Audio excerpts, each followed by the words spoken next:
Die Teilhabe Älterer spielt bei der Gestaltung der städtischen Politik Den Haags eine wichtige Rolle. Die drittgrößte Stadt der Niederlande ist seit 2015 Mitglied im WHO-Netzwerk der Age-Friendly Cities. Sie führt gezielt Aktionsprogramme zur Verbesserung der Altersfreundlichkeit durch.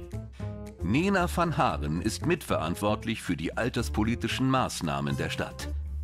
Bitte begrüßen Sie, live zugeschaltet aus der Stadt der Teilhabe, Nina van Haren. So, jetzt werden wir dann gleich auch sehen, wie Frau van Haren aussieht. Eigentlich haben wir ja immer Fotos für diese Ankündigung. Nina hat versucht, aus ihrem Lebenslauf ein Foto auszuschneiden und mir zu schicken. Das hat von der Qualität her nicht gereicht. Deswegen haben wir die Lösung gefunden. Dear Nina, I have to say thank you to you. I'm very pleased that you're with us and joining us and giving us a very compact presentation of what the age friendliness in The Hague, how is it built and how the municipality creates an age-friendly environment. So now it's your turn. Thank you, Nina. Thanks, everybody. I hope you can hear and see me well. I'm Nina van Haren. I'm, as you can see, policy advisor for an age-friendly city, The Hague. And the 6th of September, I had the honor to meet some of you in a very sunny The Hague that day. Now there's a storm.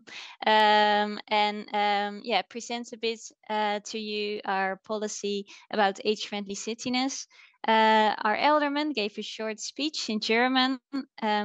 Unfortunately, that's not going to work for me, but I'm happy to tell you a few things about our city, The Hague, our age-friendly city, and the policies why we stimulate and facilitate an age-friendly city. Unfortunately, I couldn't be there with you today. I hope this will work. I'm, well, from City Hall in The Hague. I'm here with you, and I'm very pleasant to join the symposium. As you can see, why do we need an age-friendly city? The Hague is the third city in the Netherlands, the third biggest city. And right now, around 15% of the population is over 65 and older. And that amount will grow until 2040 to 20% of the population. That is not one of the greatest cities in the Netherlands, but it's we're a big city with also big city problems or challenges. For example, yeah, there is a lot of difference between the health experience and situation between different city parts and the health complaints people get. For example, around 50% of the population of elderly in 2040 will have a migratory background, which means that there will be a lot of diversity also between elderly people. And their needs and interests. Will be a relative growth of the age group over 75. Interestingly, 95% of the elderly people, 65 and over, live independently in our city. And it is the role and task of the municipality to stimulate that people have the support to age pleasantly and independently at home in good health and as part of the society. There is some national developments that is important, and I think it's the same a bit in Germany, but the people working in care is not sufficient in the future, and also the percentage of our national income that goes to care is quite high. So as a municipality, it's our role to support health prevention and to make sure that people age pleasantly and happily in the circumstances that we have. So since 2014, we've become an age-friendly city. We were the first age-friendly city in the Netherlands. And since then, we've had specific policy based on the views of the World Health Organization. We've had action programs, Age-Friendly The Hague, in which we try to put all the 8 domains of an age-friendly city, give them a place in there. And 2 important points of reference we got from the age-friendly city policy view, and that is active aging.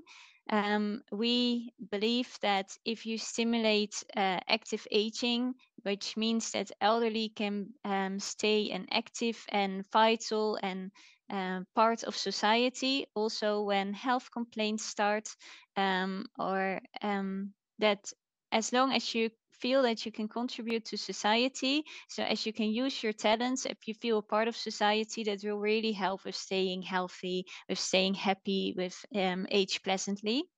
And the other focus point is not to just see an aging population as a problem. We've tried to really focus on also the opportunities that an aging population will bring. For example, so many people over 65 to volunteer work, are there as informal caretakers, as watching grandchildren. So that should not be forgotten. It's not just a cost and benefit situation. So when some of you were in The Hague, I talked a lot about our action program and policy model, but I'm online and it's a bit of a shorter speech. So I will focus on participation and the enjoyment of life, because there is a good link with third places. But I wanted to show you shortly the overview of our action program, which are these pillars. So apart from participation and the enjoyment of life, you also have health and resilience, so health prevention, and housing. Housing is a big issue in the Netherlands. And we make special attention to informed and involved as an ambition, which means communication, because we have a lot of opportunities for people to have support, to contribute, to participate, but not everybody has the knowledge about where to go, what to do. So you can have a lot, but you also have to have your communications properly there, because otherwise you won't reach the people that you want to reach. And as the video already said a lot, also shows, we invest in monitoring our actions. So we have a knowledge platform, Age-Friendly City The Hague, where a lot of knowledge institutions come together. You will probably hear more of that from Joost van Hoof, because he's the chairman of that knowledge platform. So participation and the enjoyment of life. What we focus on, and which I hope you saw on the video, or if you joined us in The Hague, is that we have a lot of energy in The Hague with institutions, organizations, foundations, unions of citizens that really invest in caring for elderly, making things ready for elderly, providing support. So as a municipality, it's one of our most important roles for me is to facilitate that energy and try to support that. We call that creating a social infrastructure, and we like to link people, we like to subsidize people, we want to invest in the energy that there is. And I hope you also saw that there's a lot of energy in our city with organizations that are there for elderly. With facilitating participation, our main means for that is by subsidizing organizations. We have specific subsidy regulations for elderly participation, for meeting centers, combating loneliness, making the city more accessible, and if you can provide assistance to informal caretakers. A few examples that I want to end with to inspire you, hopefully, and which you also saw a little bit in the video, is for example the Haagse ontmoeten location, so the meeting, treffen, I think you call it in German. We have over 50 of those locations in The Hague. And what it means is that we provide meeting places, meeting centers with a label, Haagse ontmoeten, so that it's a bit of a brand and people can find it. All over The Hague, around 50 locations. And if you can come there as an elderly person without a professional that says you can or cannot go there. So it's a very low threshold. If you think I have a bit of problem with regulating my life, with like getting structure in my life. I feel maybe there's starts to be a bit of dementia. Maybe you just don't feel you have the support network, or yeah, you don't know how to structure your life. Then if that starts, you can go to these locations. You can of course ask for information, but you also can join a lot of activities, fun activities, but also educational activities.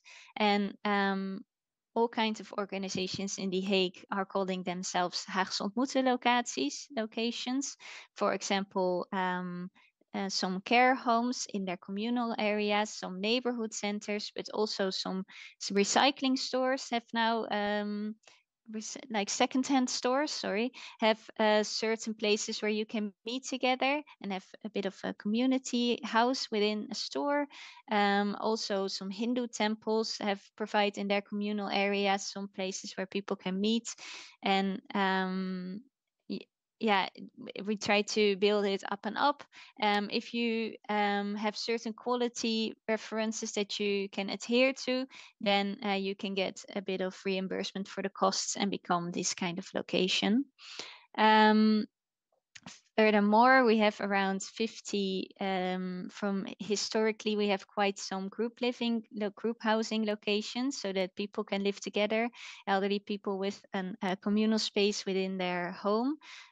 For example, in a apartment building, one of the apartments in one floor is not a house, but is a meeting area.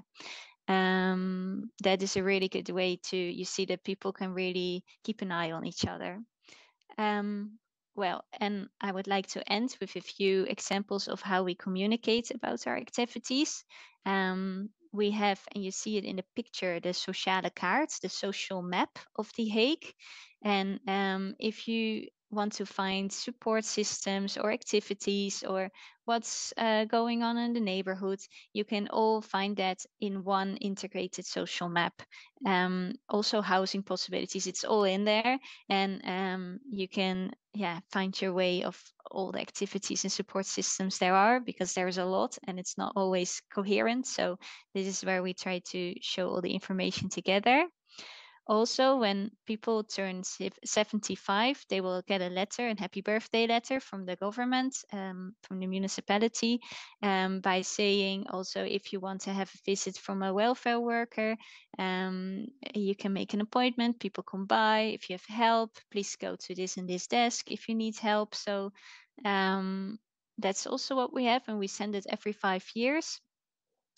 And last but not least, in every city part, we have one or multiple service desks, and you can come there with any question you have, and it's open daily, and you can just walk in and there's a welfare worker that will help you.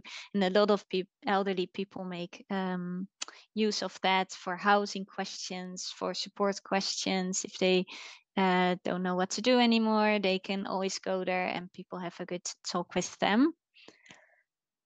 So it wasn't possible for me really to answer questions because with the translation, but Joost van Hoof and Gert van Capelleveen are there, and they are from The Hague, and they know a lot about The Hague. So they will happily, I think, answer your questions.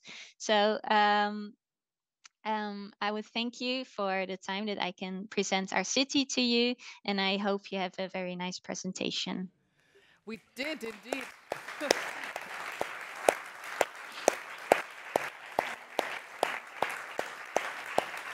Thank you very much, Nina, for this very profound presentation.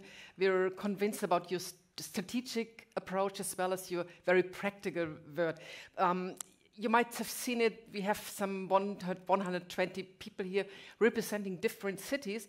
And from the participants of the expedition agency, they learned that Den Haag is a place to go if you want to see age-friendly work, but also if you want to get old. So be aware that a lot more people might come to get to see your work. And as you mentioned, you also inspired us. Thank you very much. Thank you. Thank you.